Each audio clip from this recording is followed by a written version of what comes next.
Om Swastiastu, Namo Buddhaya, Salam Kebajikan.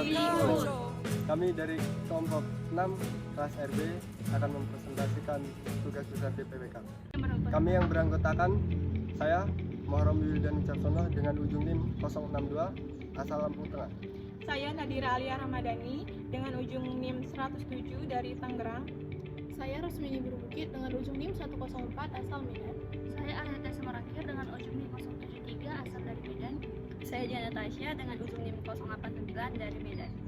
Saya Regita Fiona Gersepiring dengan ujung NIM 092. Saya dari Medan, Sumatera Utara.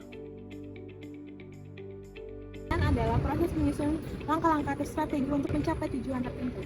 Proses perencanaan adalah langkah-langkah sistematis yang diambil untuk merancang atau mempersiapkan suatu proyek atau kegiatan untuk mencapai hasil yang diinginkan.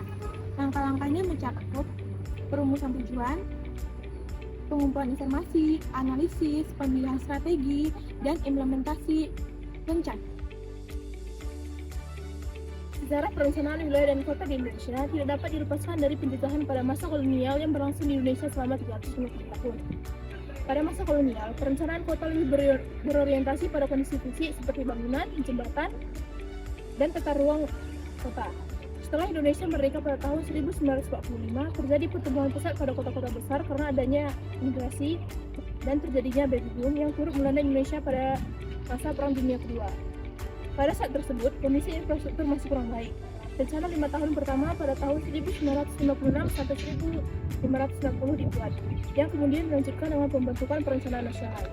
Saat ini, perencanaan wilayah dan kota di Indonesia menghadapi tantangan dalam mendorong pelaksanaan pembangunan secara merata dan tidak melampaui daya tampung kapasitas lingkungan. Kita tuntutan pada pelaksanaan tata kelola wilayah dan kota.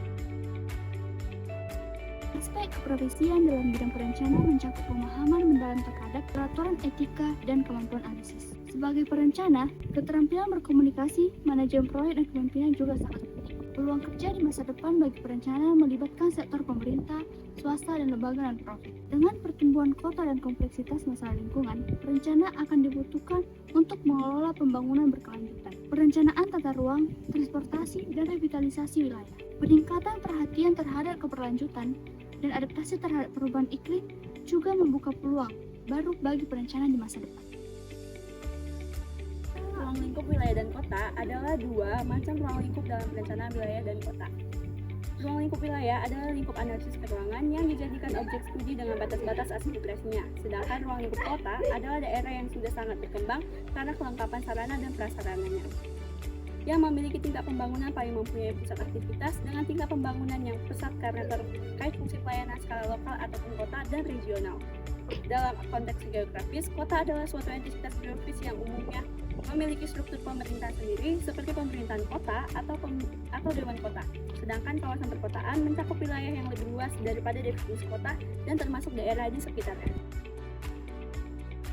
Substansi kajian perencanaan wilayah lebih menekankan pada aspek-aspek makro seperti pola penggunaan lahan secara regional, distribusi sumber daya alam, dan pengembangan ekonomi pada skala wilayah yang luas. Produk perencanaan wilayah yaitu rencana tata ruang regional, rencana pengelolaan wilayah, atau strategi pengembangan ekonomi regional.